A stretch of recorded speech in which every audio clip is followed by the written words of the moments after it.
Je vous invite à ouvrir vos Bibles dans l'épître de Paul aux Galates, au chapitre 5, et on va lire à partir du verset 13. Galates 5, verset 13.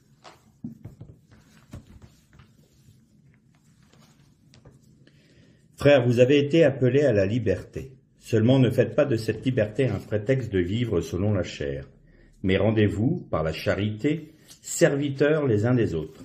Car toute la loi est accomplie dans une seule parole, dans celle-ci. Tu aimeras ton prochain comme toi-même.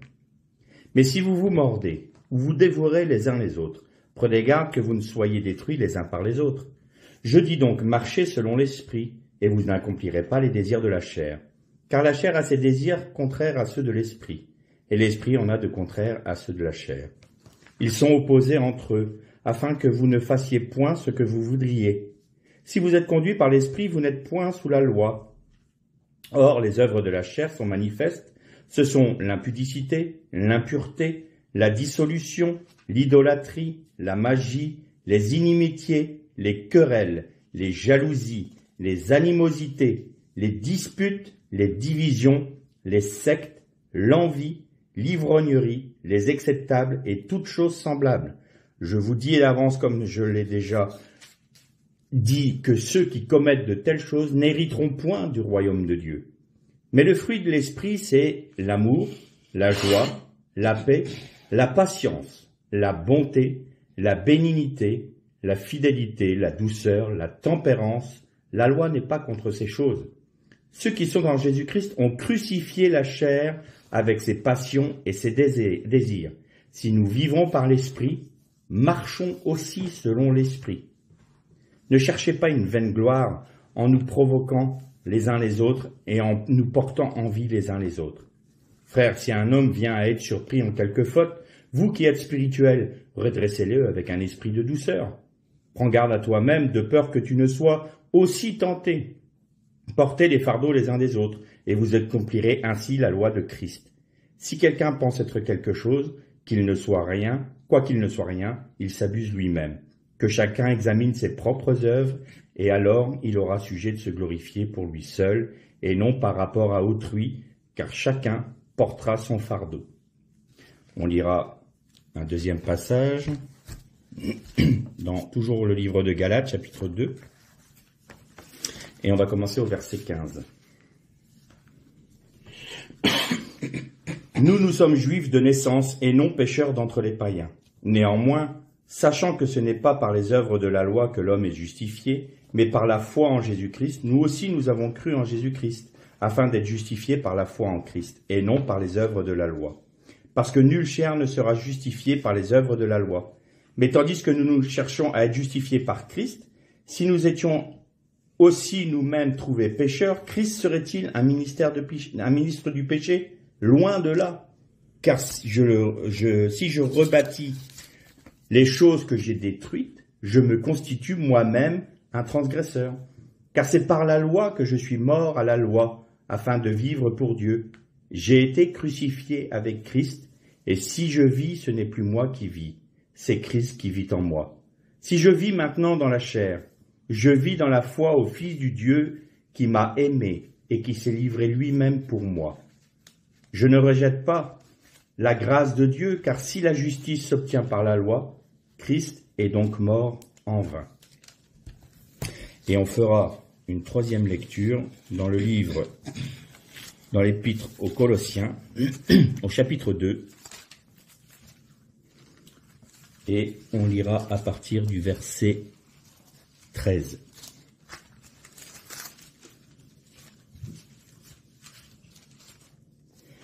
Vous qui étiez morts par vos offenses et par l'incirconcision de votre chair, il vous a rendus à la vie avec lui en nous faisant grâce pour toutes nos offenses. Il a effacé l'acte dont les ordonnances nous condamnaient et qui subsistait contre nous, et il l'a détruit en le clouant à la croix. Il a dépouillé les dominations et les autorités. Il les a livrées publiquement en spectacle, et en triomphant d'elles par la croix. Que personne donc ne vous juge au sujet du manger ou du boire, ou au sujet d'une fête, au sujet d'une nouvelle lune ou des Shabbats. C'était l'ombre des choses à venir. Mais le corps est en Christ, qu'aucun homme, sous une apparence d'humilité par un culte des anges, ne vous ravisse à son gré le prix de la course, tandis qu'il s'abandonne à des visions, et qu'il est enflé d'un vain orgueil par ses pensées charnelles, sans s'attacher au chef dont tout le corps assisté solidement, assemblé par les jointures et les liens, tire l'accroissement que Dieu donne. Toutes ces dernières méditations que nous avons partagées ensemble avaient pour thème central la croix. Et parfois, donc la dernière fois, on avait expliqué que la croix pouvait devenir pour nous une idole à partir du moment où on faisait en sorte que le regard de nos frères se détourne de Jésus pour se tourner vers nous qui subissions la croix. Vous avez vu comme quoi je suis saint et que je fais les bonnes choses. Aujourd'hui, je voudrais qu'on parle toujours de la croix, bien entendu, c'est central, mais sous un aspect plus pratique. On disait la dernière fois, ou les dernières fois, que la croix avait pour but de nous faire ressembler à Christ. C'est l'objet de la croix. Et là, pour nous dépouiller de nous-mêmes, pour que nous puissions vivre comme Christ. Si Christ a accompli la loi,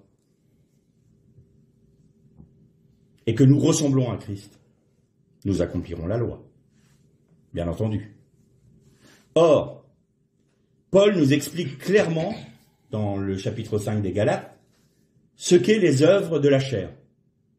Donc vous avez l'impudicité, vous avez le meurtre, vous avez toutes ces choses-là, et ça, on se dit, oh, ça va, jusque-là, moi, ça va, j'ai pas encore tué, je suis pas dans ces dispositions-là, je suis pas un ivrogne, donc bon, ça va aller. Puis là, tout d'un coup, il commence à aborder des thèmes qui nous deviennent un peu plus compliqués. Toutes les disputes, toutes les discordes, toutes les querelles, toutes les jalousies, toutes les envies. Tout ça, c'est de la chair. Et je vous le dis, dit Paul, ceux qui pratiquent ces choses n'entreront pas dans le royaume de Dieu. Alors, on n'a peut-être pas tué, on n'est peut-être pas des ivrognes, on n'est peut-être pas des impudiques, mais est-ce qu'on n'a jamais été en discorde avec quelqu'un? Est-ce qu'on n'a pas des envies qui ne sont pas selon le cœur de Dieu? Est-ce qu'on n'est pas jaloux de notre prochain? On n'a jamais été jaloux de notre prochain? Est-ce qu'on n'est pas querelleur? Est-ce qu'on n'est pas dans des divisions? Je parle du monde chrétien, là. Bon, déjà là, on devrait un peu avoir honte. Vu le nombre de dénominations, le nombre de chapelles, entre guillemets, qui existent, déjà là, on a un gros problème. Les sectes, les querelles, les envies, les jalousies. Et là, on se dit, mais attends, c'est impossible. On est tous dans un de ces cas de figure. Alors, évidemment, le monde religieux a ceci de particulier qu'il défend quelque chose d'absolu. Alors les querelles et les divisions sont d'autant plus fortes que c'est un absolu. Alors, vous allez avoir ceux qui disent « On n'est plus sous la loi est abolie en Christ ». Je ne sais pas où ils ont vu ce texte, mais la loi n'est certainement pas abolie en Christ.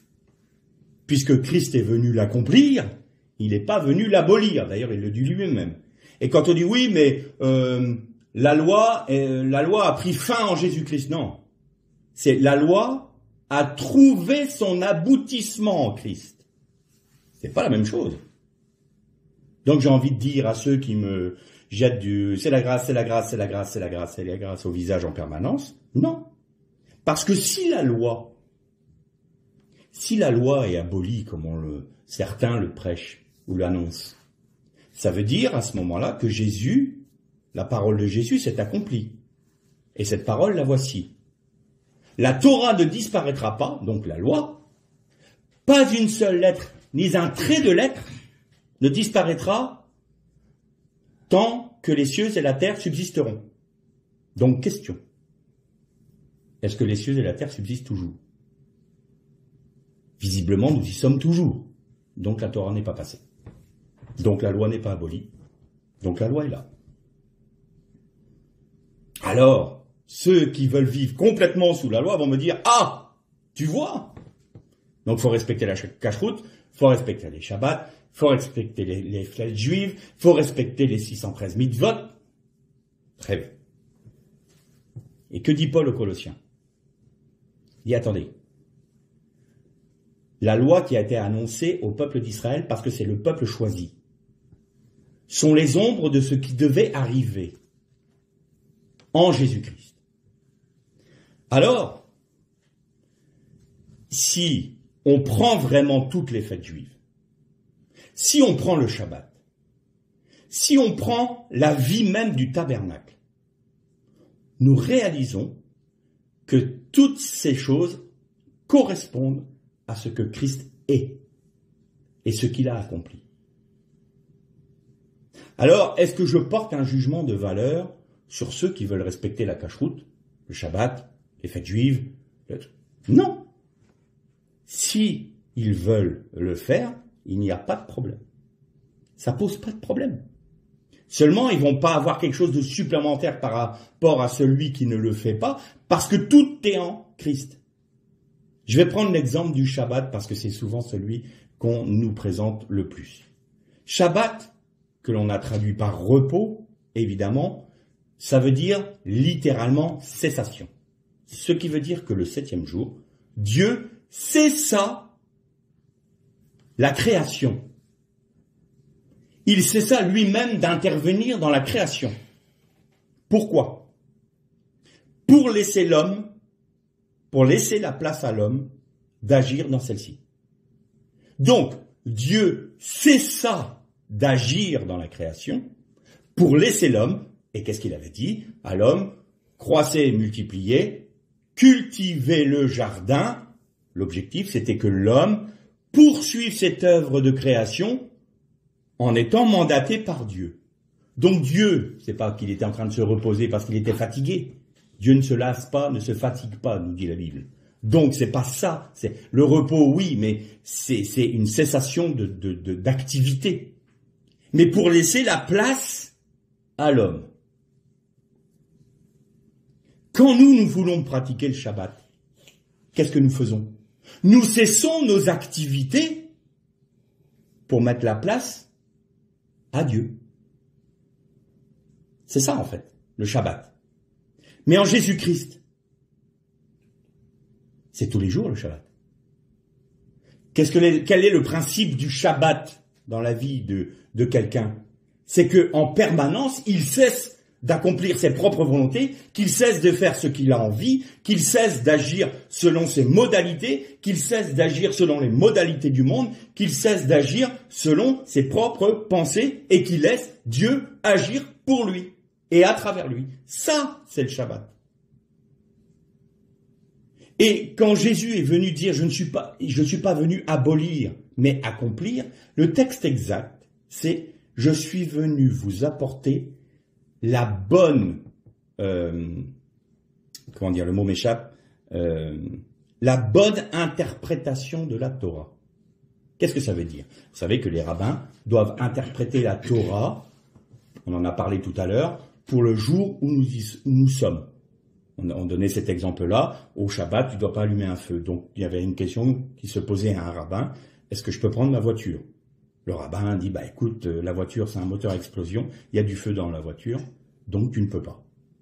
Voilà, il a interprété la Torah pour le temps dans lequel il vivait. Logique. Autre exemple que l'on a pris tout à l'heure, transfusion sanguine. Du temps de Jésus, il n'y en avait pas, du temps des patriarches, il n'y avait pas de transfusion sanguine. Et là, tout d'un coup, est-ce qu'on peut permettre, la Torah permet-elle la transfusion sanguine? Eh bien, dans la Torah, il y a des commandements lourds et des commandements légers. Le commandement lourd va prendre le pas sur le commandement léger. Commandement léger, c'est quoi? Tu ne consommeras pas de sang. Alors, transfusion sanguine, encore moins. Tu prends du sang de quelqu'un d'autre. Oui, mais le commandement lourd, c'est quoi? La Torah voudra toujours défendre la vie. Donc, le commandement lourd, c'est si c'est pour sauver une vie, oui, tu peux, parce que le commandement lourd prend le pas sur le commandement léger. Et c'est comme ça. Et Jésus est venu pour apporter la bonne interprétation. Pourquoi on dit ça? Dans la tradition juive, les sages d'Israël disent, quand Moshe est descendu de la montagne et qu'il a vu le veau d'or, il a jeté les tables de la loi sur le veau et elles se sont brisées. Et les rabbins et les sages d'Israël disent ça, c'était la première loi, c'était la loi du Mashiach. S'ils avaient reçu cette loi-là sans être idolâtres, le peuple entier aurait été des sacrificateurs. Et le peuple entier aurait été toujours fidèle à Dieu. Parce que c'était la bonne transmission de la Torah. Mais comme Moshe a dû remonter sur la montagne pour avoir une nouvelle loi, qui était la même si vous voulez, mais avec des interprétations différentes, parce qu'il y avait eu le péché, donc la loi est devenue un acte de condamnation pour le transgresseur de la loi. C'est pour ça que Paul dit aux Colossiens, nous qui étions sous le mandat, l'acte d'accusation qui nous condamnait à mort. Il l'a cloué à la croix. Pourquoi? Parce que Jésus, en venant sur la croix, est venu rétablir les 2 premières tables de la loi. Il est venu rétablir le premier don de la Torah, en effaçant le péché du veau d'or. Donc les fêtes, les shabbats, les nouvelles lunes, la cacheroute, tout est accompli en Christ. Alors évidemment, on est héritier, nous les évangéliques, d'une culture issue du catholicisme qui nous a séparés d'Israël, qui nous a séparés du judaïsme, qui nous a séparés de la culture juive, qui nous a séparés de la Torah. Alors, pour leur guerre, parce que c'était ça, faut dire. Là, à l'époque, c'était le temps de Constantin et puis d'Augustin, c'était quoi? La guerre contre les Juifs. Alors, non, le Shabbat, ça sera pas le samedi, ça sera le dimanche. Et la Pâque devient les Pâques, parce que les orthodoxes faisaient la Pâque à un moment, les catholiques faisaient la Pâque à un autre moment, les Juifs, ils suivaient, eux, le calendrier hébraïque. Et là, tout ce monde-là fait quoi? Des sectes, des divisions, des querelles, des disputes, des discordes. Et aujourd'hui encore, on voit celui qui va respecter peut-être le Shabbat, la cacheroute, qui va respecter les fêtes juives, va regarder celui qui ne le fait pas en disant « il n'a pas compris lui ». Il n'a pas compris parce qu'il ne revient pas il se dit des racines juives, mais regarde, il ne respecte pas la loi de Moïse. Et celui qui ne respecte pas de cette manière-là la loi de Moïse va regarder l'autre en disant « ouais, il est en train de judaïser ». Mais est-ce qu'on ne peut pas se retrouver en Jésus-Christ, au fait? Est-ce que Christ n'est pas venu pour nous unir? Nous, les chrétiens, enfin, les enfants de Dieu, issus des nations, et le peuple choisi juif. N'est-il pas venu pour nous unir? Alors pourquoi est-ce qu'on rentre dans des querelles, dans des envies? Parce que tant que nous restons dans les querelles, tant que nous restons dans les divisions, tant que nous restons dans ces guerres-là, dans cette jalousie-là, nous ne sommes pas héritiers du royaume. C'est aussi clair que ça. Nous ne sommes pas héritiers du royaume. Alors qu'est-ce qui peut nous permettre de ne plus nous regarder comme étant des bêtes bizarres, celui qui fait le Shabbat, mais il a la liberté de faire le Shabbat, encore plus, s'il est juif de sang, s'il est issu du peuple d'Israël, mais bien entendu qu'il peut respecter la cacheroute, les fêtes et respecter le Shabbat, mais bien évidemment, est-ce que ça pose un problème? Alors on va me dire, oui, mais tu comprends, comment veux-tu qu'on puisse s'unir? Normalement, un juif ne doit pas manger avec un païen. Parce que le peuple d'Israël, la cacheroute et toutes les lois, les mitzvot étaient faites pour que le peuple ne puisse pas avoir de contact avec des païens. Parce qu'il était un peuple saint, comme je suis saint, dit l'Éternel. L'objectif, c'était quoi? Que nous soyons, que le peuple d'Israël soit séparé des païens. Il ne pouvait pas rentrer dans la maison d'un païen parce que il pouvait y avoir de l'idolâtrie, il pouvait y avoir de l'impureté, et notamment chez les Romains, les orgies, il y avait de tout, c'était acceptable, ivrognerie, et puis une débauche totale. Évidemment qu'un juif ne pouvait pas rentrer là-dedans. Évidemment qu'un juif ne pouvait pas rentrer dans un temple païen. Il y avait des statues. En fait, il ne pouvait pas s'allier, il ne pouvait pas s'unir avec des païens. C'était pas possible. Parce que toute la loi de Moïse l'en empêche. Et en Jésus-Christ, il est dit, Paul nous dit, il n'y a ni juif ni grec. Tous sont unis en Christ. Mais comment on fait alors? Comment on fait? Regardez, juste un peu avant le texte que l'on a lu dans Galates au chapitre 2.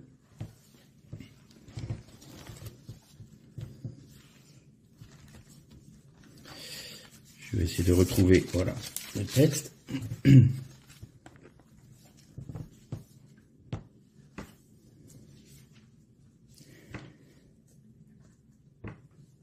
Au contraire, voyant que l'évangile, alors je lis Galates 2 à partir du verset 7. Au contraire, voyant que l'évangile m'avait été confié pour les incirconcis, pardon. C'est Paul qui parle, hein. Comme à Pierre pour les circoncis, car celui qui a fait de Pierre l'apôtre des circoncis et a aussi fait de moi l'apôtre des païens, et ayant reconnu la grâce qui m'avait été accordée, Jacques, Céphas et Jean, qui sont regardés comme des colonnes, me donnèrent à moi et à Barnabas, donc à Paul et à Barnabas, la main d'association. Alors pour tous ceux qui disent que l'apôtre Paul était celui qui avait aboli la loi et qui avait fondé une nouvelle religion qui s'appelle le christianisme, et que lui était séparé des disciples tels que Pierre, Jacques ou Jean, là, ils n'ont pas dû lire ce texte-là. Ils ont un problème. Parce que Jacques, Pierre, Jean ont tendu la main d'association à l'apôtre Paul, reconnaissant que le ministère de Paul était envers les païens, tandis que Jacques, Pierre et Jean étaient vers les circoncis, donc vers Israël. Il faut lire la Bible, hein. Ce n'est pas que de la comment on appelle ça, quelque chose qui n'est pas réel, une allégorie. Voilà. Merci. La Bible n'est pas qu'allégorie, hein. Parce qu'on veut bien qu'elle soit allégorie quand ça nous arrange, et quand ça nous arrange pas, faut qu'elle soit littérale. Bon, faut être un peu sérieux quand on lit la Torah et la Bible. Donc ils me donnèrent à moi et à Barnabas la main d'association afin que nous allassions, nous vers les païens et eux vers les circoncis. Ils nous recommandèrent seulement de nous souvenir des pauvres, ce que j'ai eu soin de faire. Mais lorsque Céphas, c'est-à-dire Pierre, vint à Antioche, donc il est venu parmi les païens. Antioche était une ville d'Asie mineure. Je lui résistais en face parce qu'il était répréhensible. En effet, avant l'arrivée de quelques personnes envoyées par Jacques, donc ici c'est ces personnes qui étaient envoyées par Jacques, ils venaient de l'église de Jérusalem. Donc des Juifs. Ils mangeaient avec les païens. Et quand elles furent venues, il s'esquiva et se tint à l'écart par crainte des circoncis. Avec lui, les autres Juifs usèrent aussi de dissimulation, en sorte que Barnabas même fut entraîné par leur hypocrisie. Voyant qu'il ne marchait pas droit selon la vérité de l'Évangile, je dis à Céphas en présence de tous, si toi qui es juif, tu vis à la manière des païens et non à la manière des Juifs, pourquoi forces-tu les païens à judaïser? Nous sommes juifs de naissance et non pécheurs d'entre les païens. Et là, vous avez la suite du texte qu'on a lu tout à l'heure, et Paul termine en disant « Je suis crucifié avec Christ, ce n'est plus moi qui vis, c'est Christ qui vit en moi. » Là, il nous donne la solution au problème. Si nous vivons la croix, si la croix fait son œuvre en nous, toutes ces disputes, ces discordes et ces incompréhensions disparaissent. Là, Pierre, qu'est-ce qu'il avait? Il a compris qu'en Jésus-Christ, il pouvait manger avec des païens. Mais dis donc, il transgressait la loi de Moïse, là. Il ne respectait pas les mitzvot, là. Tu ne t'associeras pas. Alors on dit, oh, il a fait que manger avec des païens. Ça, c'est pas connaître la culture orientale. Manger avec quelqu'un, ça veut dire, je suis en total accord et en harmonie avec cette personne. Du temps de Jésus, quand vous mangiez avec quelqu'un, c'est que vous aviez une communion avec lui. C'est pour ça que le Saint Repas est une communion dans la mort du Christ. On communie, on est sur la même base, on est en accord les uns les autres. C'est la raison pour laquelle on partage un repas de communion. Et Paul dit, si tu reprends ton frère, qu'il ne t'écoute pas, qu'il n'écoute pas les anciens, qu'il n'écoute pas l'Église, eh bien qu'il soit pour toi anathème, et ne mange pas avec cet homme. Pourquoi? Ah, tu peux pas l'inviter chez toi? Non, tu ne peux pas avoir un repas de communion. Il n'y a plus de communion, puisque lui veut rester pécheur, et toi tu veux suivre Christ. C'est ça. Donc là, qu'est-ce que faisait Pierre? Il mangeait avec des païens. Il communiait avec des païens. Et tout d'un coup, il y a des juifs qui arrivent. Ça se trouve, eux, ils n'ont rien demandé, ils avaient tout à fait compris, parce que je pense que Jacques, Jean et André savaient très bien ce qu'il en était, il n'y avait pas de problème à ce niveau-là. Ils n'ont rien demandé à Pierre, ils n'ont rien dit à Pierre. Mais Pierre s'est dit, oh là, ils vont me voir communier avec des païens, ils vont voir que je respecte pas les mitzvot, et ils vont me juger, ils vont mal me juger. Alors, maintenant qu'ils sont là, moi je vais me mettre à part. Vous voyez, les frères, je mange pas avec les païens, moi. C'est là l'hypocrisie. Parce que, mes frères et sœurs, croyez-moi, si on met en avant le fait que l'on respecte ceci ou cela, qu'on respecte le Shabbat ou telle fête, qu'on respecte pas, en fait, on met en avant nos différences. Et pour se faire accepter de l'autre, on va calquer notre attitude en fonction de ce que l'autre désire. Alors on va respecter Shabbat avec ceux qui respectent Shabbat. Puis on va retourner chez les évangéliques qui sont le dimanche, on va faire le dimanche, on dira, mais non, moi je fais pas le Shabbat. On va respecter les fêtes juives, et puis quand il va y avoir, ben non, on va pas respecter les fêtes juives, on n'est pas en train de judaïser, nous. Comprenez? Donc on met nos différences en avant. On met nos différences, nos querelles, nos divisions, nos sectes, bref. Alors quand Jésus-Christ, Paul dit, mais ça c'est les ombres. C'est les ombres. En Jésus-Christ, c'est le corps. Et c'est bien ce qu'il a dit aux Colossiens. Or, en Christ est le corps. En Christ est la substance de ces choses. C'est en Christ que l'on trouve la substance du Shabbat, des fêtes juives, du tabernacle, des mitzvot. Tout est en Christ. Alors, on va me rétorquer, mais alors, tu nous as dit tout à l'heure que la Torah n'était pas abolie. Alors, faut savoir ce que tu veux. Eh bien oui. Il faut vivre la croix. Parce que la croix, je suis mort avec Christ. J'ai été crucifié avec Christ. Et dans le chapitre 5 des Galates, il dit, nous avons crucifié la chair et ses passions. Nous avons crucifié la chair et ses passions. C'est une évidence pour Paul. Il parle à des chrétiens, à des Galates, donc à des païens, et il dit, vous avez crucifié la chair et les passions. Hein.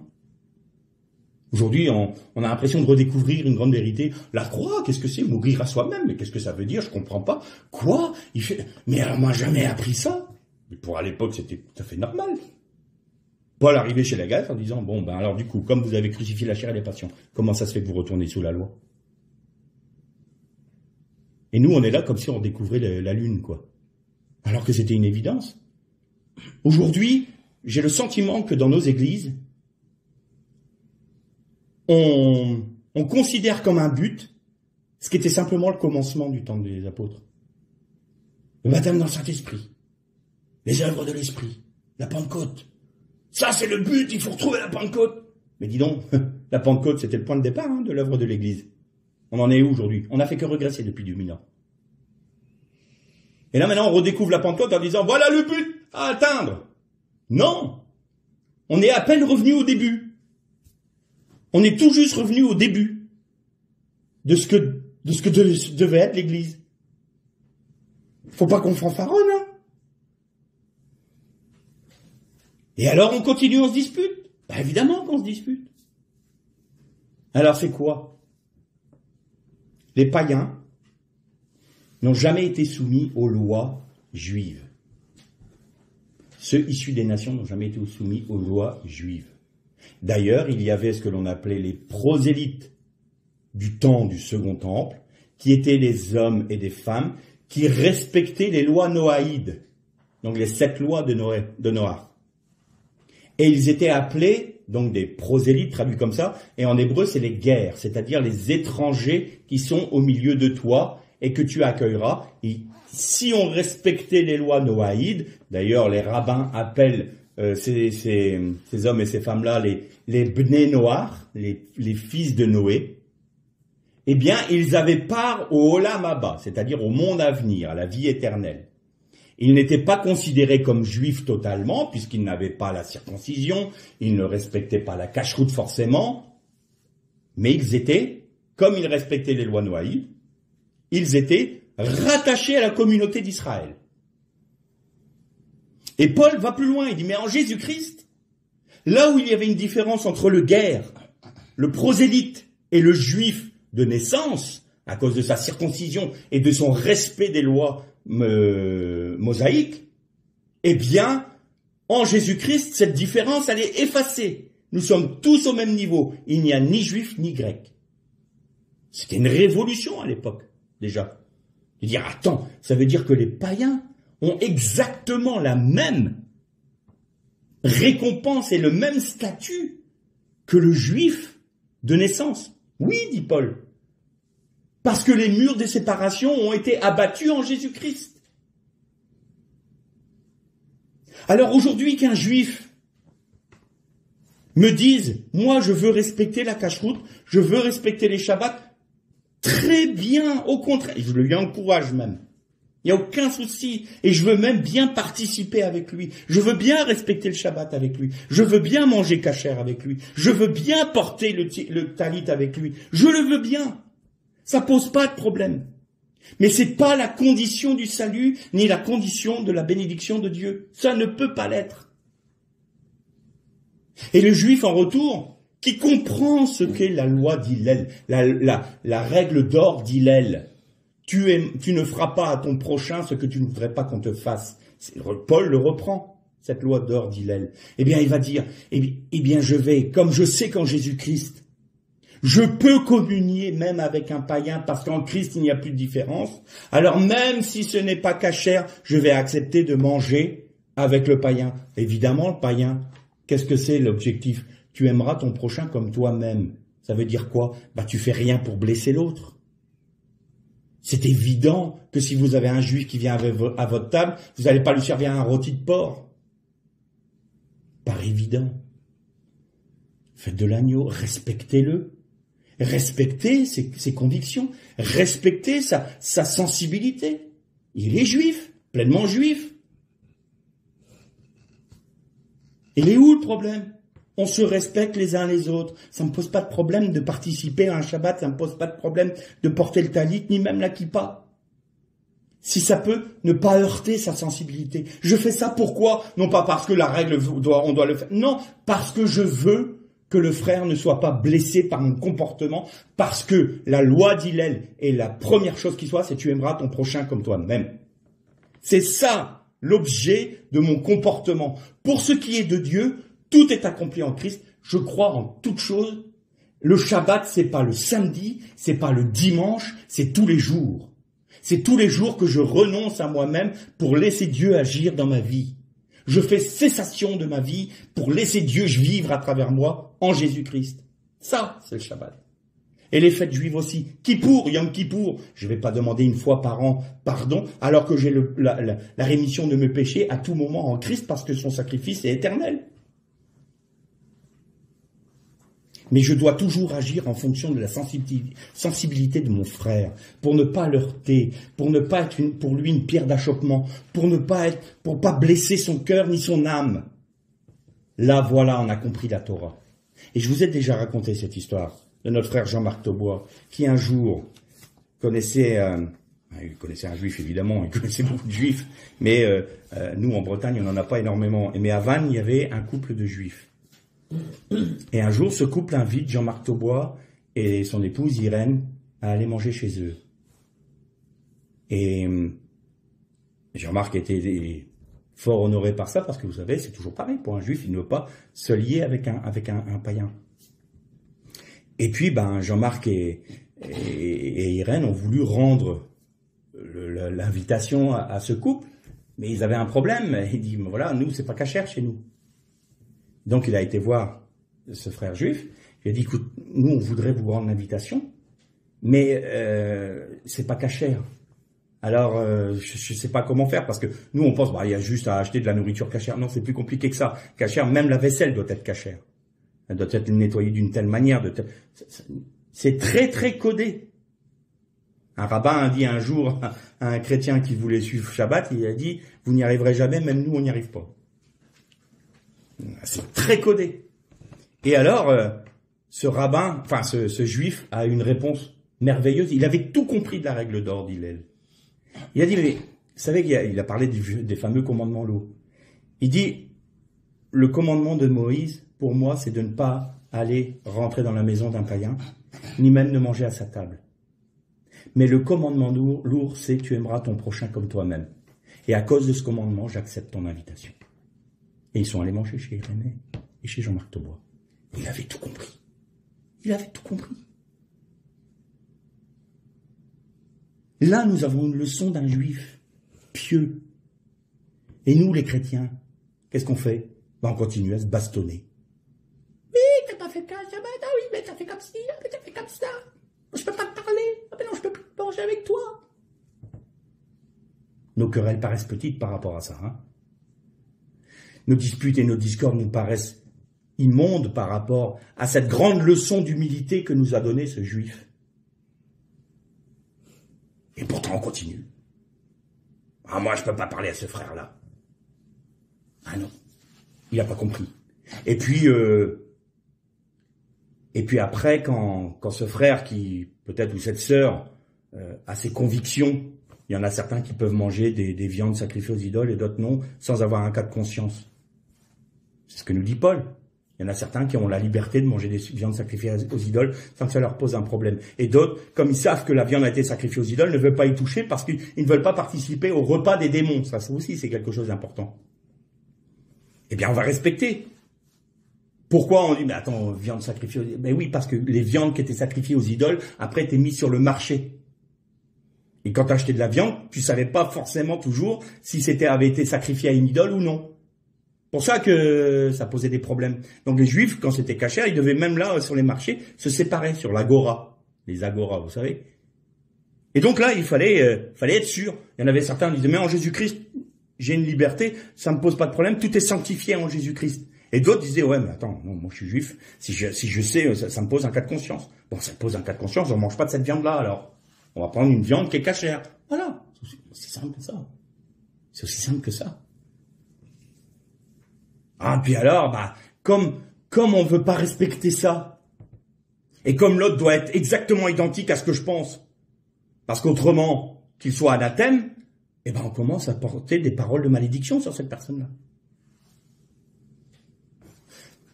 Comment Jésus a dit que la loi était résumée déjà? Tu aimeras le Seigneur ton Dieu de toute ton âme, de toute ta force, de toute ta pensée. Et le second commandement qui lui est semblable, tu aimeras ton prochain qui est différent de toi comme toi-même. Aimez vos ennemis. Aimez ceux qui ne pensent pas comme vous. Qu'ils soient liés, jugés. On en a tué des gens comme ça. Il y a eu des flots, des fleuves de sang. Il y a eu des bûchers dressés pour ceux qui ne pensaient pas comme la doxa que l'on voulait défendre. Et ça devant Dieu. Posons-nous chacun la question. Ça va faire quoi?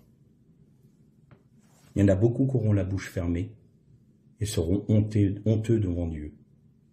Parce qu'ils n'auront pas suffisamment aimé Dieu pour aimer leur prochain. Parce que la Bible nous dit, tu es menteur si tu dis que tu aimes Dieu et que tu as de la haine pour ton prochain. Tu es un menteur. Parce que si tu aimes Dieu et que Dieu vit en toi, tu ne peux qu'aimer ton prochain, même si c'est ton ennemi. Et donc, pour arriver à ça, il n'y a pas d'autre solution que de mourir à nous-mêmes et d'avoir l'œuvre de la croix dans notre vie qui s'applique. Et je voudrais terminer sur un point sur l'œuvre de la croix où il peut y avoir un piège, parce que vous savez comment est Satan. Un frère un jour disait, si Satan ne peut pas vous tirer en arrière, il vous poussera en avant. L'œuvre de la croix s'accomplit, comme on l'a dit, parfois par des épreuves que Dieu permet dans nos vies, des circonstances contraires dans nos vies, pour que nous puissions mettre en pratique la vie du Christ, que nous donnions la possibilité à Christ d'agir. C'est-à-dire, on va reprendre ce qu'on vient de dire, quand vous avez une circonstance contraire, plutôt que d'agir pour vous sortir de cette situation, plutôt que d'essayer de trouver une solution par vos propres forces, qu'est-ce que vous faites? Vous faites Shabbat. Vous cessez toute activité. Et vous dites au Seigneur, agis maintenant. Je ne veux pas agir par mes forces. C'est toi qui agis. Je veux vivre par toi. Ça, c'est vivre le Shabbat, ça. La croix, c'est vivre le Shabbat. De manière concrète dans sa vie. Et puis, il y a des moments, les épreuves peuvent être assez dures à supporter, c'est vrai. Mais en Jésus-Christ, nous avons la grâce de Dieu qui nous permet de vivre justement ce Shabbat, d'être dans cette cessation du combat, cessation d'être dans la lutte permanente et de laisser Dieu agir et lutter pour nous. Et Satan va toujours aller chercher là où ça nous fait le plus mal. On peut avoir des traumatismes dans notre vie, tous en ont, pardon. Traumatismes d'enfance, traumatismes qui viennent d'ailleurs. Et c'est là-dessus qu'il va agir. Et le danger peut être qu'au bout d'un moment, on confonde l'œuvre de la croix et l'apitoiement sur soi-même. Qu'est-ce que j'entends par là? L'objectif de la croix, c'est de tourner nos regards en permanence vers Christ, de laisser toujours Christ agir dans notre vie, que nous soyons toujours dans cet esprit de Shabbat qui fait que notre cessation d'activité, notre cessation d'agir fait que Jésus peut lui agir à travers nous. Et tout d'un coup, vous allez avoir ce traumatisme-là, vous allez le considérer comme étant, vous donnant le droit de regarder à vous-même. J'essaye de bien me faire comprendre parce que c'est important. Cette souffrance particulière que tous ont, au moins une, vous allez en quelque sorte la chérir. Et vous allez la prendre et puis vous allez dire, puisque j'ai vécu ça, j'ai le droit de. J'ai le droit de me comporter de telle manière. J'ai le droit d'agir de telle façon. J'ai le droit de montrer aux autres que je souffre. Parce que, après tout, vous avez vu ce que j'ai subi quand j'étais à tel moment ou quand j'étais enfant. Voilà, j'ai ce traumatisme-là dans ma vie. Donc les autres ont intérêt de me comprendre et ça me donne le droit d'être, à terme, désagréable. Ça me donne le droit. Et parfois, on peut confondre ça avec l'œuvre de la croix. Parce que dans ce moment-là, on souffre. Ça ne nie pas le traumatisme. Hein. Ça n'enlève pas le traumatisme. On souffre réellement de ça. Sauf que ça, c'est un traumatisme dont on n'a pas été libéré en Jésus-Christ. Et on le confond avec l'œuvre de la croix. Vous avez vu comme je souffre. Et ces personnes-là peuvent même vous parler de la croix de manière juste. Parce que c'est à s'y méprendre semblable. Et quand vous allez entendre cette personne vous parler de la croix, vous allez dire, bah oui, vu ce qu'elle vit, elle sait de quoi elle parle. Sauf que quand vous écoutez un peu plus, que vous grattez un peu plus, que vous essayez de comprendre un peu plus ce qu'elle vous dit, tout d'un coup, vous regardez et puis vous entendez toujours une personne qui va parler d'elle-même. Ses regards seront fixés que sur elle-même. Moi, j'ai vécu ça, j'étais comme ça. Les gens ne me comprennent pas. Les autres ne comprennent pas ma souffrance. Alors que je suis comme ça. La croix, c'est l'inverse. J'étais emprisonné dans mes souffrances et Christ m'a délivré. Ce n'est plus moi qui vis, c'est Christ qui vit en moi. Regardez comment j'ai mal. Ça, c'est pas l'œuvre de la croix. Ça, c'est l'ersatz de l'œuvre de la croix que Satan essaye de nous vendre comme étant l'œuvre de la croix. La croix nous fera regarder à Christ. La fausse croix nous fera regarder à nous-mêmes. Elle est là la différence. Il est là le secret. Parce qu'on peut me dire, mais attends, ça devient compliqué. C'est quoi la croix? C'est quoi? Qu'est-ce qui n'est pas la croix? Eh bien, c'est simple. La croix, Christ. Ce qui n'est pas de la croix, regardez à vous-même. Vous aurez toujours le moi-je. qui sera à la place du Seigneur. Tandis que la véritable croix, nous disparaissons en Jésus-Christ, et il a tout accompli. En lui, j'ai la délivrance. En lui, je sais à qui j'ai cru. Je sais qu'il me délivrera. Je sais qu'il est ma paix. Je sais qu'il est mon repos. Je sais qu'il est ma sanctification. Je sais qu'il est ma justice. Pas, moi j'ai vécu ça, moi j'étais comme ça, et puis regardez-moi, parce que c'est moi qui ai mal. Ça, c'est pas la croix. Mais ça y ressemble. Alors attention au piège de la fausse croix. Parce qu'elle est très liée à la croix idolâtre. C'est toujours le moi qui veut prendre la place. Alors que va faire la croix? Elle va crucifier la chair et ses passions. C'est-à-dire que ça va être le combat de l'ange avec Yaakov. À un moment, l'ange, il frappe sur le tendon le plus dur de son corps. Et Yaakov est devenu boiteux. Et il a dû s'appuyer sur le bâton qui est Seigneur Jésus-Christ. Alors, pour terminer un peu cette série sur l'œuvre de la croix, appliquons-nous, demandons à Dieu de faire en sorte que nous vivions pleinement la croix, pour être délivrés de nous-mêmes, afin que Christ vive en nous, et que nous soyons des hommes et des femmes qui aimons Dieu de toute leur âme, de toute leur force et de toute leur pensée, et par voie de conséquence, leurs prochains comme eux-mêmes. Ler les Shalom.